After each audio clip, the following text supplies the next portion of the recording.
خوش آمدید۔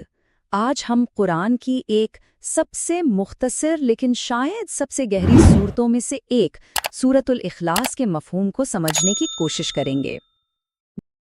قل هو اللہ احد۔ دیکھیں، ہم میں سے بہت سے لوگ اس سورت سے واقف تو ہیں، لیکن اس کی اصل اہمیت، اس کا جو وزن ہے، وہ اکثر نظر انداز ہو جاتا ہے۔ زیادہ تر تو اسے نماز جلدی ختم کرنے کا ایک آسان طریقہ سمجھا جاتا ہے۔ یہ منظر کتنا جانا پہچانا لگتا ہے نا؟ بھاگتی دوڑتی زندگی میں ان طاقتور الفاظ کو بس ایک کوئک فکس کے طور پر استعمال کر لیا جاتا ہے۔ لیکن اس سورت کی تاریخ ایک بالکل ہی مختلف کہانی سناتی ہے۔ یہ کہانی ہے شدید ترین ظلم و ستم کے سامنے ایک چٹان جیسے پختہ یقین کی۔ چلیں ذرا اس میں گہرائی میں اترتے ہیں۔ اچھا، اس کی طاقت کو سمجھنے کے لیے ہمیں 1400 سال پیچھے مکہ کے دور میں جانا ہوگا۔ ایک ایسی دنیا کا تصور کریں جو شرک میں ڈوبی ہوئی تھی، جہاں خداؤں کو انسانی شکلیں، خاندان اور یہاں تک کہ کمزوریاں بھی دی گئی تھیں۔ اس ماحول میں پیغمبر اسلام صلی اللہ علیہ وسلم کا ایک واحد خدا کا پیغام وہ تو بالکل انقلابی تھا، اور ظاہر ہے اس نے سوالات کی ایک لہر پیدا کر دی۔ پورے عرب سے لوگ، جن میں یہودی اور عیسائی بھی شامل تھے، بنیادی سوالات لے کر آتے تھے۔ وہ خدا کے اس نئے تصور کو سمجھنے کی کوشش کر رہے تھے۔ وہ سب اللہ کو اپنے دیوتاؤں کے موجودہ فریم ورک میں فٹ کرنے کی کوشش کر رہے تھے، یعنی جن کے خاندان ہوں، نسلیں ہوں، کوئی جسمانی شکل ہو۔ تو ایک واضح جواب کے لیے دباؤ بہت زیادہ تھا۔ اور پھر جواب آیا، لیکن یہ جواب خود پیغمبر کی طرف سے نہیں تھا، بلکہ یہ اللہ کی طرف سے ایک براہ راست وحی تھی۔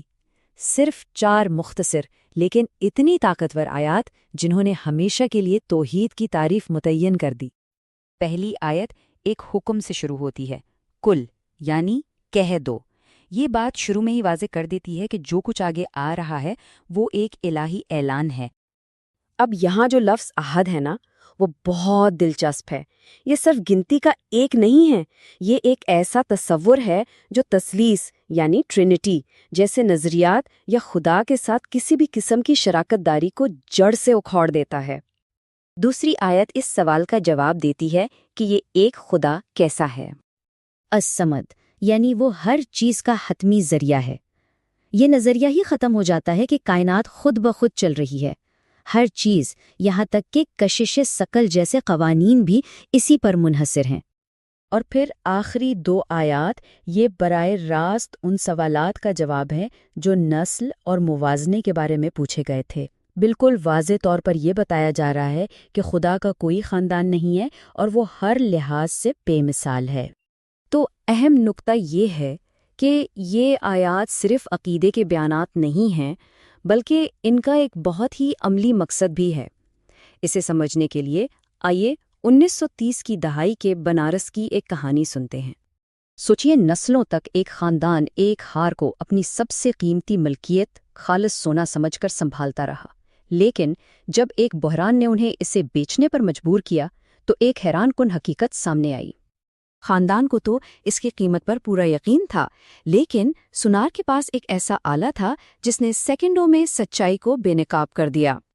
اور یہی مثال اس صورت کے مقصد کو شاندار طریقے سے واضح کرتی ہے۔ جیسے سنار اصلی سونے کو پرکھنے کے لیے کسوٹی کا پتھر استعمال کرتے ہیں، بالکل اسی طرح سورت اخلاص ایمان کے لیے کسوٹی ہے۔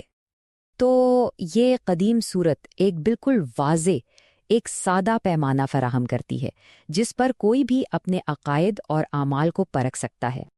یہ مثال خود احتسابی کے لیے ایک بہت طاقتور ذریعہ ہے۔ کیا خدا پر ایمان ان 4 بنیادی اصولوں کے مطابق ہے یا نہیں؟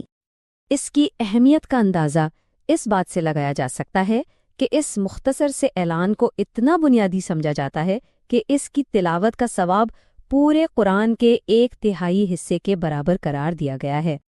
تو ایک عام سے شارٹ کٹ سے لے کر خالص پن کی ایک گہری آزمائش تک سورۃ اخلاص ہر ایک کو دعوت دیتی ہے کہ وہ اپنے ایمان کی حقیقت پر گہرائی سے غور کرے۔ سوال یہ ہے کہ یہ کسوٹی ظاہر کیا کرتی ہے؟